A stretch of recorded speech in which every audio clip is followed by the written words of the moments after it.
சட்டமன்ற பேரவையின் உறுப்பினராக தேர்ந்தெடுக்கப்பட்ட சி. ஜோசப் விஜய் எனும் நான் சட்ட முறைப்படி நிறுவப்பெற்றுள்ள இந்திய அரசமைப்பு சட்டத்தில் உண்மையான நம்பிக்கையும் பற்றுறுதியும் கொண்டிருப்பேன் என்றும் இந்திய நாட்டின் இறையாண்மையையும் ஒருமைப்பாட்டையும் நிலைநிறுத்துவேன் என்றும் நான் மேற்கொள்ள இருக்கும் கடமையை நேர்மையுடன் நிறைவேற்றுவேன் என்றும் உளமாற உறுதி கூறுகிறேன்.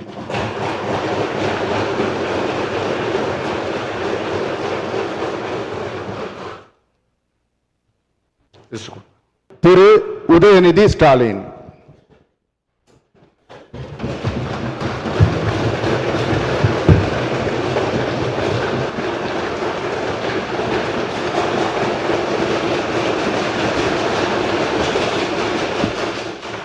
சட்டமன்ற பேரவையின் உறுப்பினராக தேர்ந்தெடுக்கப்பட்ட உதயநிதி ஸ்டாலின் எனும் நான் சட்ட முறைப்படி நிறுவப்பெற்றுள்ள இந்திய அரசமைப்பு சட்டத்தில் உண்மையான நம்பிக்கையும் பற்றுறுதியும் கொண்டிருப்பேன் என்றும் இந்திய நாட்டின் இறையாண்மையையும் ஒருமைப்பாட்டையும் நிலைநிறுத்துவேன் என்றும் நான் மேற்கொள்ள இருக்கும் கடமையை நேர்மையுடன் நிறைவேற்றுவேன் என்றும் உளமாற உறுதி கூறுகிறேன்.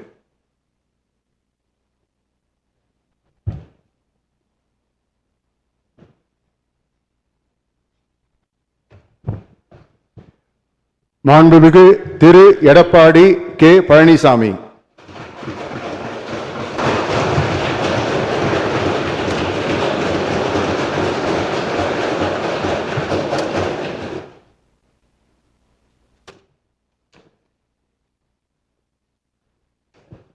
சட்டமன்ற பேரவையின் உறுப்பினராக தேர்ந்தெடுக்கப்பட்ட எடப்பாடி கே. பழனிசாமி என்னும் நான் சட்ட முறைப்படி நிறுவப்பெற்றுள்ள இந்திய அரசமைப்பு சட்டத்தில் உண்மையான நம்பிக்கையும் பற்றுறுதியும் கொண்டிருப்பேன் என்றும் இந்திய நாட்டின் இறையாண்மையும் ஒருமைப்பாட்டையும் நிலைநிறுத்துவேன் என்றும் நான் மேற்கொள்ள இருக்கும் கடமையை நேர்மையுடன் நிறைவேற்றுவேன் என்றும் கடவுளிய உறுதி கூறுகின்றேன்.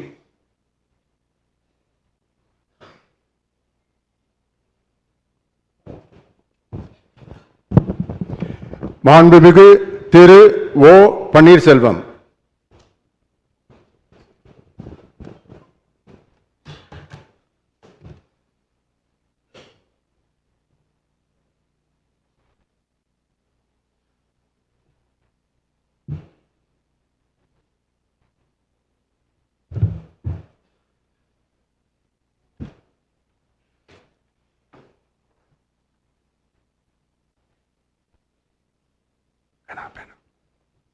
சட்டமன்ற பேரவையின் உறுப்பினராக தேர்ந்தெடுக்கப்பட்ட ஓ. பன்னீர்செல்வம் என்னும் நான் சட்ட முறைப்படி நிறுவப்பெற்றுள்ள இந்திய அரசியலமைப்பு சட்டத்தில்